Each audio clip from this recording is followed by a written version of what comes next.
So we've created our Google Classroom. We've talked about streaming and how we can post announcements and assignments.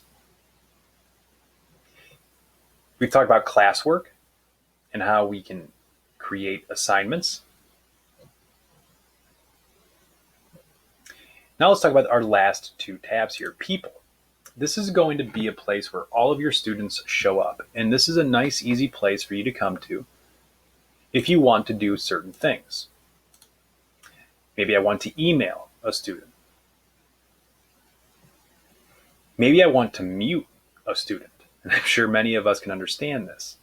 That one student that every night they're posting 7 different comments about your stuff, and it just keeps blowing your phone up with a notification. You have to talk to that student and say, hey, listen, I'm going to silence you for a little bit. You need to go be a kid for a tad bit and stop emailing me all the time. So you want to mute. Or maybe it's a student that hops on there and is mean to kids. Mute them. You can email them, or you can remove a student completely. Let's say they leave your class, they move to a different community, you can remove them. Now also grades. And as we add classwork, your students will become involved in this, and more assignments are going to be added. And you'll be able to see the class average, the student average, or for that particular assignment. And this will continue to grow over time, and this list will get longer as more students are added. It's a great way for you to be able to take a look at your grades and see where your students stand, all in one place. The last thing I just want to show you very quickly about Google Classroom is the settings gear here in the top right-hand corner. Go ahead and click that. Here's where you can change the details of your classroom, but also a place for you to get a code. Now, at the end of every year, you may want to use the same class. You just have a lot of the posts that are similar. You may want to delete the students and then just generate a new code, reset. But this also allows you to decide whether or not you want to display the code as you do on your stream right there, class code. Do you want to copy this so you can put it onto a Word document that you send out to your students or post on your board? Or do you want to disable it? That way no one can join anymore. Options there. What do you want the stream to look like? Students can post and comment. Do you want that to be the case?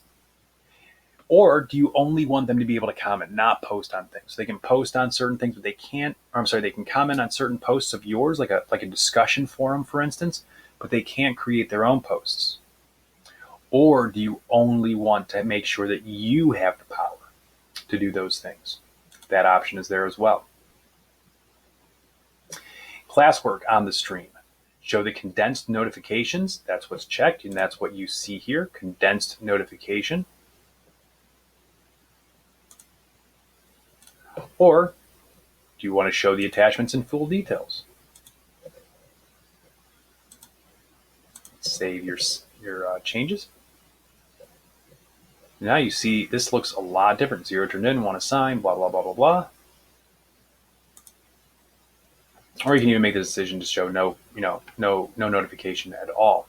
But I'm going to prefer to show condensed notifications. Do I want to show deleted items? No, I don't. You can have that. And then you have your grading calculation here as well. Now, for me, what I'll end up doing, I do my grades by total points. So I will select that.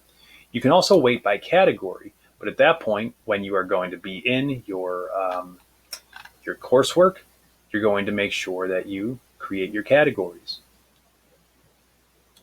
Do you want students to be able to see their overall grade? That's up to you. Me, I teach at the high school. I usually allow that to happen so they can keep track. And then, again, weighted categories. Do you want to add grade categories for that weight? But again, mine are total points. So save your settings. You're back to the front. And that is, I think, a pretty thorough crash course in Google Classroom. Thank you.